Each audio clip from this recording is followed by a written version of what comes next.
সকাল হওয়ার সাথে সাথেই সবাই কাজে বের হয়ে যাচ্ছে। সকালের আলো ফোটার অনেক আগে থেকেই সবাই ব্যস্ত হয়ে পড়ে।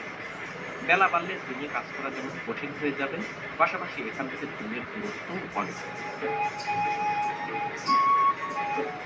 এই অঞ্চলে প্রচুর পরিমাণে ম্যালেরিয়া মশা রয়েছে।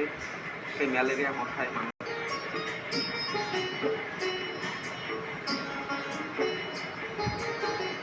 শুকর তাদের অন্যতম গৃহপালিত প্রাণী। এগুলো থেকে তাদের আমিষের চাহিদা পূরণ করে। এমন করা স্কুলের জন্য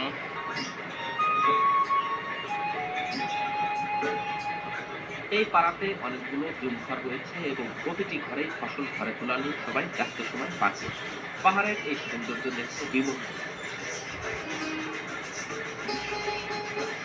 এই পাড়ার জুম ঘরগুলোতে আমরা ওই জুম ঘরে যখন ছিলাম তখন শুধুমাত্র দেখেছি ধান কেটে এনে তারা রাখছেন, কিন্তু এই জুম ঘরে দেখলাম তারা ধানকে আবার পা দিয়ে দিয়ে বের করছেন গাছ থেকে। দেখুন, জুমে নাই এমন কিছু নাই, এখানে তিল রয়েছে, নিচে রয়েছে হলুদ। জুম মানেই হচ্ছে এখানে আবার লাউ গাছ। এই লাউ থেকেই যে পাকা লাউটা হয় সেটা দিয়ে তারা হচ্ছে যে পানির জন্য আবার পাত্র তৈরি করে।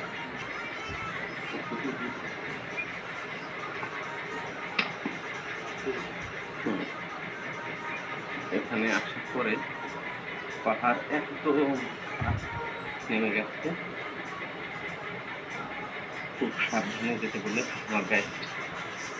এটা তো কি চাল কুমড়া বলি আমরা? এটা কি কুমড়া বলি? কুমড়া বলে। হ্যাঁ,